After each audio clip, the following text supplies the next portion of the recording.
नमस्कार विद्यार्थी मित्रांनो, सर्वप्रथम व्हिडिओला लाईक आणि सबस्क्राइब करू नका, थांबा। आता लक्ष द्या, आपण गुणाकार फक्त 2 सेकंदामध्ये गुणाकार ट्रिक्स पाहणार आहोत। हा गुणाकार फक्त विदिन 2 सेकंदामध्ये मित्रांनो सुटतो। तर पहा कसं करायचं आहे नेमका। हे एक मी काय करतो, मी स्वतः सोडवतो। बघा 624 याचं उत्तर आलेलं आहे फक्त 2 सेकंदामध्ये।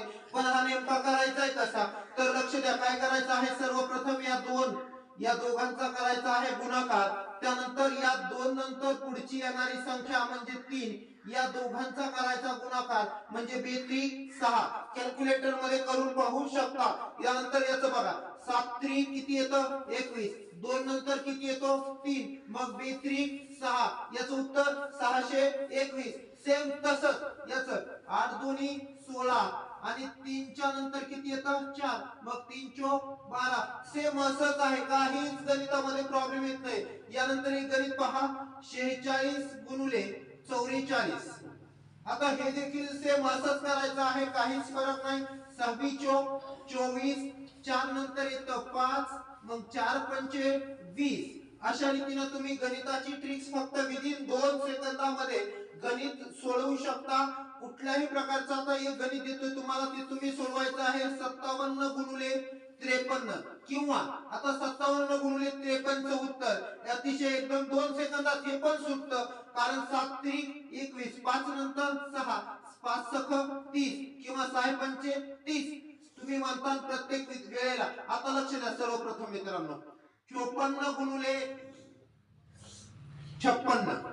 आता अशा प्रकारचे जे काही गणित आहेत तुम्ही म्हणणार सर एकदम इतक्या फास्ट कसं काय सोडवता, नेमकं या मागचं लॉजिक काय।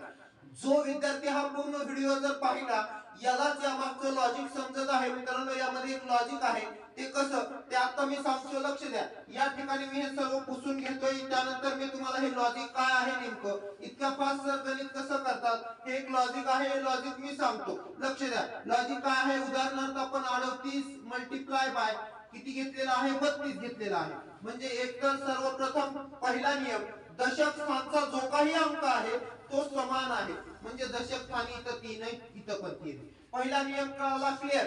यानंतर बघा एकक स्थानच्या जर दोन्ही अंकाची बेरीज जर केली तरी बेरीज येते 10।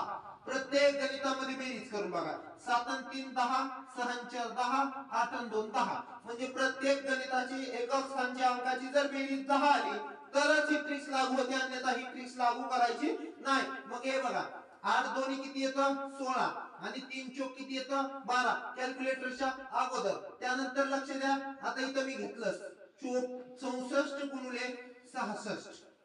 हे पण सेम आहे, काय करायचंय कारण 6 आणि 4 10 येणार आहे, मग 6 चोक 24, 6 नंतर येतं 7, 7 चोकून 42 कॅल्क्युलेटरच्या अगोदर आपलं उत्तर झालेलं आहे। खरंच व्हिडिओ आवडला तरच लाईक करायचं, नाही तर व्हिडिओला लाईक आणि चॅनलला सबस्क्राइब देखील करू नका मित्रांनो। धन्यवाद। बोल ना।